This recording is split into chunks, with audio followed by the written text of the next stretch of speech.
નમસ્કાર ખેડૂત મિત્રો, આજે તારીખ 1/3/2025 રોજ આપણે ડીસા તાલુકાના રાણપુર ગામે આવ્યા છીએ। તો ત્યાં એક પ્રગતિશીલ ખેડૂત જેમને વેલકમ એગ્રોટેકની મેગા કીટ આ ટેટીના પાકમાં પાયામાં વાપરેલી છે।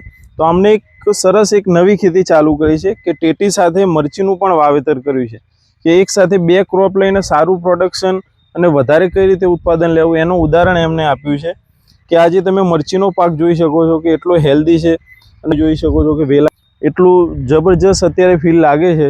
તો આપણે એમને માહિતી લઈશું કે મેગા કીટનું એમને પરિણામ મળવાથી કેટલા વર્ષથી મેગા કીટ વાપરે છે અને શું પરિણામ મળે છે। નમસ્કાર। નમસ્કાર। શું નામ આપનું? પ્રહલાદભાઈ। પ્રહલાદભાઈ, તમે મેગા કીટ કેટલા વર્ષથી વાપરો છો? છેલ્લા 3 વર્ષથી વાપરું। 3 વર્ષથી ને પાયામાં જ મેગા કીટ આપો છો? પાયામાં જ આપું છું। બરાબર। તો મેગા કીટનો શું ફાયદો તમને મળે છે? ગ્રોથમાં સારું રહે છે, બરાબર, અને કલર પણ એનો સારું જળવાઈ રહે છે, પ્રોડક્શનમાં પણ સારું રહે છે। બરાબર। ગયા વર્ષે તમે ટેટી વાવી હતી? હા, વાવી હતી। તો એમાં તમે લગભગ કેટલું 1.5 વીઘાનું વાવેતર હતું? 1.5 વીઘાનું છે, એટલે 1 એકર આજુબાજુ। 1 એકર। તો કેટલું પ્રોડક્શન લીધું હતું? 15 થી 17 ટનનું હતું। 15 થી 17 ટનનું પ્રોડક્શન લીધું હતું। બરાબર। આ ચાલુ વર્ષે તમે મેગા કીટ આમાં વાપરેલી છે? વાપરેલી। બરાબર। તમે રિઝલ્ટથી સંતોષ છો એકદમ? હા। બરાબર।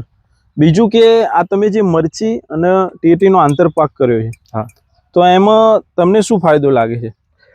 એમાં શું છે કે 2 મહિનામાં ટેટીનું પાક પતી જાય છે, પછી 6 મહિના સુધી મરચાનું ચાલે છે। બરાબર છે, બરાબર। અને પછી મરચો 6 મહિના સુધી ચાલે? 6 મહિના સુધી ચાલે છે, બરાબર, ઓગસ્ટ સુધી ચાલે છે। અને આનું વાવેતર કઈ તારીખે કરેલું હતું આપણે? 15/1 કરેલું છે। 15/1 ટ્રાન્સપ્લાન્ટિંગ મરચીનું એટલું અને મરચાના રોપા છે। બરાબર। તો ખેડૂત મિત્રો, તમે જોઈ શકો છો કે એટલું જબરજસ્ત રિઝલ્ટ મેગા કીટનું આ પ્લોટમાં મળેલું છે। છેલ્લા 2-3 વર્ષથી ખેડૂત વાપરે છે। તો તમે પણ એકવાર તમારા ખેતરમાં એકવાર મેગા કીટનો અવશ્ય ઉપયોગ કરીને સારામાં સારું રિઝલ્ટ લઈ શકો છો। કે ધન્યવાદ, નમસ્કાર।